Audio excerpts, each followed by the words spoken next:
بسم اللہ الرحمن الرحیم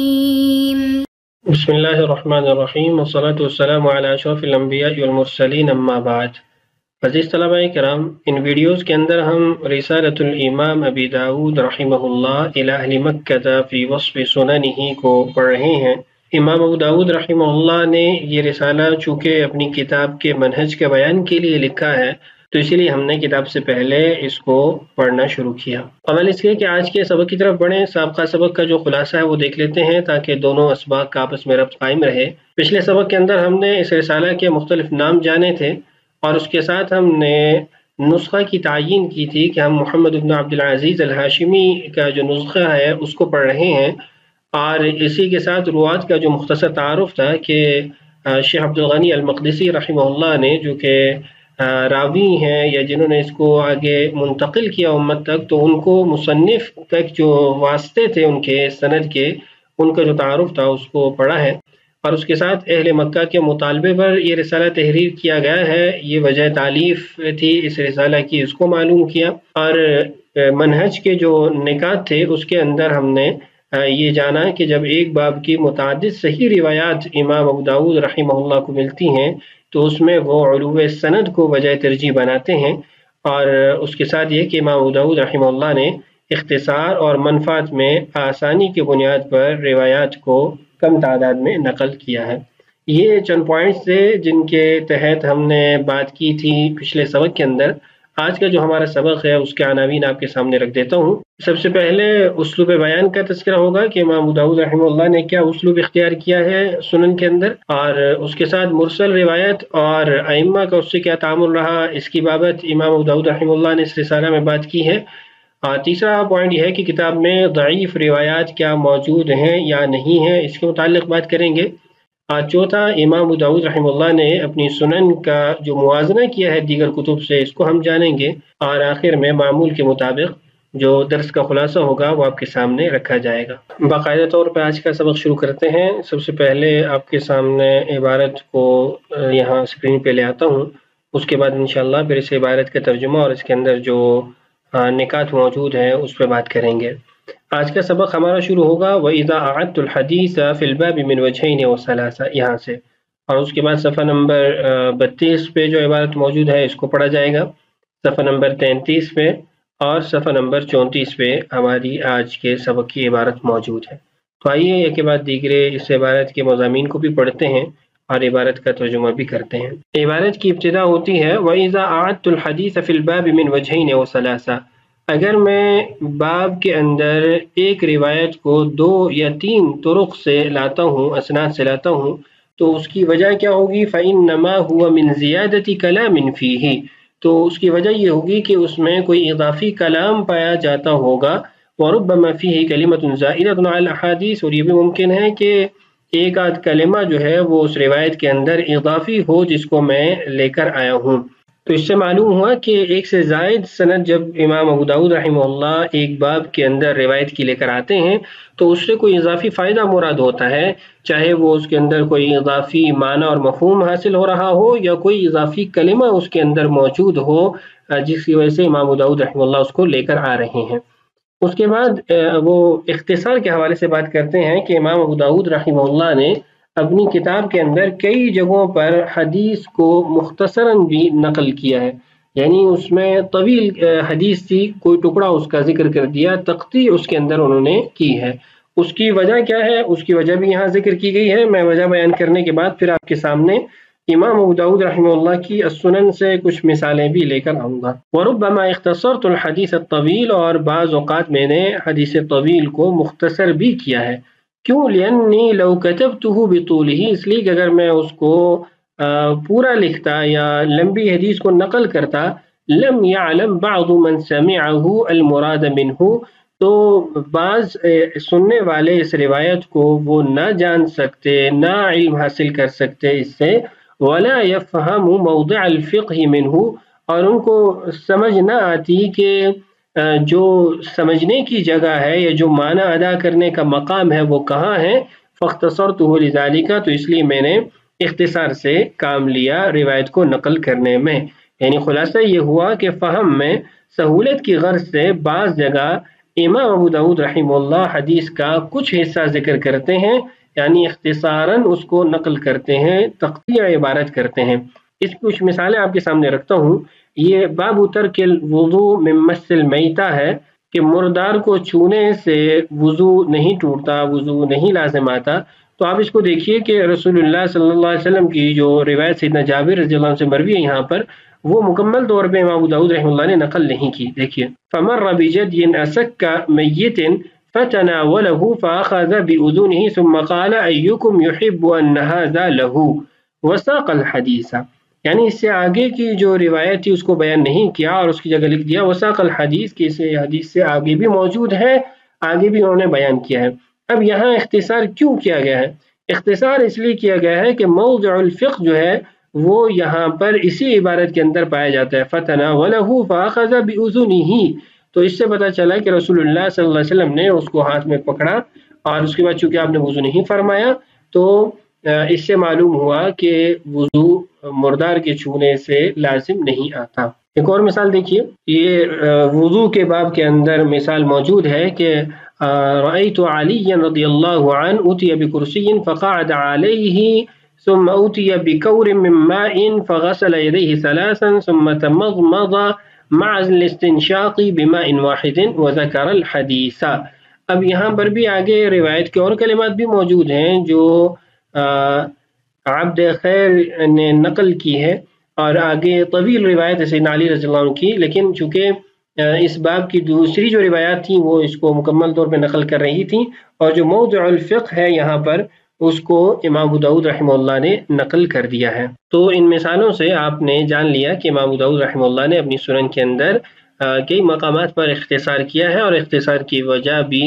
امام ابو داؤد رحمہ اللہ نے خود ہی اپنے منہج کے اندر ذکر کر دی ہے۔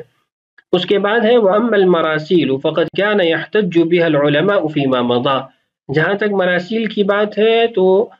جو علماء پہلے گزر چکے ہیں وہ اس کو دلیل بناتے تھے، قابل حجت سمجھتے تھے، مثل سفیان الثوری ومالک ابن انس والاوزاعی حتی جاء الشافعی فتکلم فیہا، جیسے سفیان ثوری ہیں، مالک ابن انس ہیں، اوزاعی ہیں، کہ یہ لوگ جو ہے مراسیل کو حجت سمجھتے تھے، یہاں تک کہ امام شافعی رحمہ اللہ تشریف لائے تو انہوں نے پھر مراسیل کے حوالے سے کلام کیا، یعنی اس کو حجت نہیں قرار دیا علی الاطلاق۔ وتابعه على ذلك احمد بن حنبل وغیرہ، اور امام احمد بن حنبل رحمہ اللہ وغیرہ نے بھی ان کی اس میں اتباع کی ہے، متابعت اختیار کی ہے۔ مراسیل کی بحث بڑی اہم بھی ہے اور بڑی معرکہ خیز بھی ہے، تفصیلی طور پہ تو اس کو آپ اصول کی کتابوں میں پڑھ سکتے ہیں، اور شیخ عوامہ رحمہ اللہ نے بڑی دقت اور منظم طور پر اس کو تہذیب الراوی جلد نمبر 3 صفحہ نمبر 141 سے صفحہ نمبر 148 تک ذکر کیا ہے۔ آپ وہاں پر مذاہب ائمہ کو دیکھ سکتے ہیں، بڑے پیارے انداز سے انہوں نے اس کو ذکر کیا ہے۔ میں یہاں مختصراً چند باتیں ذکر کر دیتا ہوں۔ سب سے پہلے مرسل کی تعریف ذکر کر دیتا ہوں جو محدثین کے نزدیک ہے، کہ محدثین مرسل اس روایت کو کہتے ہیں جس میں تابعی صحابی کا واسطہ ساقط کر کے براہ راست رسول اللہ صلی اللہ علیہ وسلم کی طرف روایت کو منسوب کرے۔ یا مثال کے طور پہ سعید بن المسیب کہیں کہ قال رسول اللہ صلی اللہ علیہ وسلم، تو اب چونکہ وہ تابعی ہیں، بیچ میں جو واسطہ ہے وہ انہوں نے ذکر نہیں کیا، چاہے وہ سیدنا ابو ہریرہ رضی اللہ عنہ کا ہو یا کسی اور صحابی کا، تو صحابی کا واسطہ ساقط کرنے کی وجہ سے روایت جو ہے وہ مرسل بن گئی ہے۔ فقہا کے ہاں مرسل کی کیا مفاہیم ہے، اور خاص طور پہ حنفی فقہا کے ہاں، تو وہ آپ اصول فقہ اور اصول حدیث کی کتابوں کے اندر معلوم کر سکتے۔ بہرحال اب اگلی بات یہ ہے کہ ائمہ کا اس سے تعامل کیا رہا ہے۔ تو ائمہ کے تعامل کی جہاں تک بات ہے تو امام شافعی رحمہ اللہ نے باقاعدہ طور پر اس کو بطور قانون کے ذکر کیا ہے اور اس پہ بات چیت کی ہے، گفتگو کی ہے کہ ان کے ہاں یہ علی الاطلاق حجت نہیں ہے بلکہ چند شرائط کے ساتھ حجت ہے۔ البتہ ان سے پہلے کے جو ائمہ تھے ان کے ہاں بھی اس پر نقد پایا جاتا ہے، اور مرسل کے حوالے سے انہوں نے بھی کلام کیا ہوا ہے، جس میں ابن عباس رضی اللہ عنہما ہے، محمد بن سیرین ہے، اور دیگر اس طرح کے حضرات موجود ہیں جنہوں نے اس کی حجیت کے بارے میں کلام کیا ہے، لیکن چونکہ وہ باقاعدہ طور پر نہیں تھا،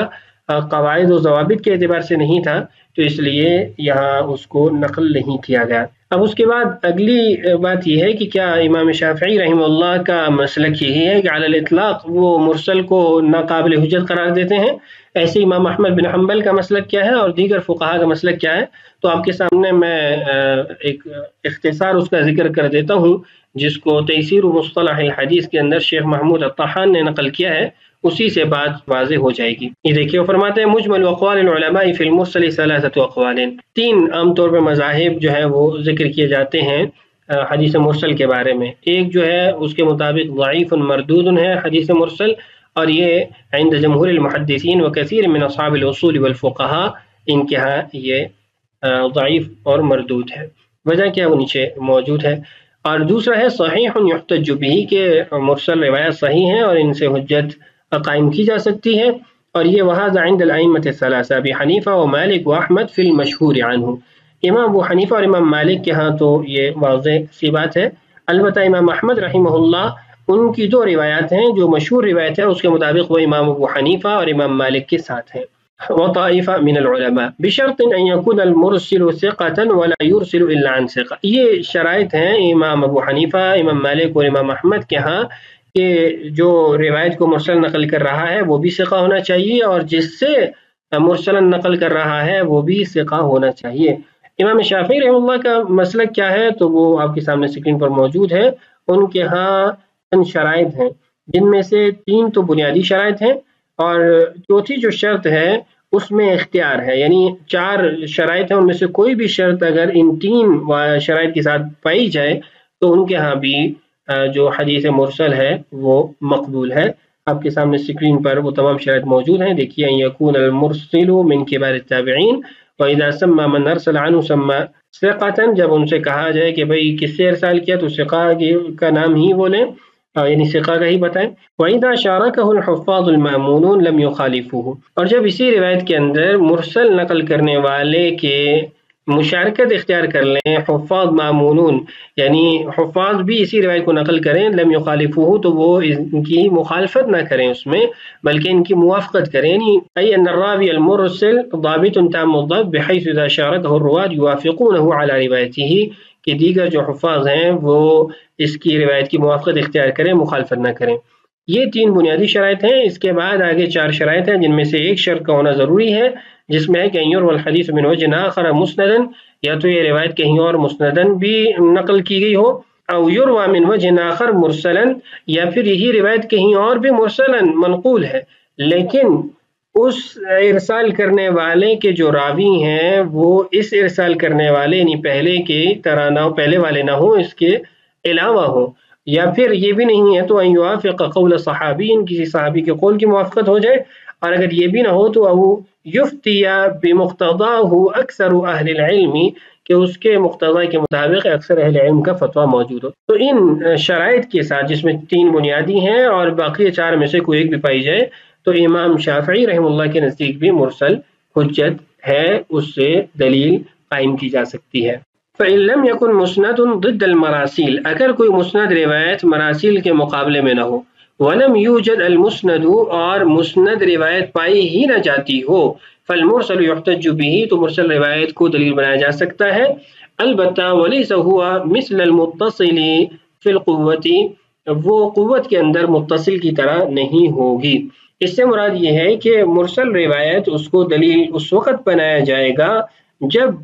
اس باب کے اندر کوئی اور روایت نہ پائی جاتی ہو اور کوئی حدیث مسند اس کے مقابلے میں نہ آتی ہو۔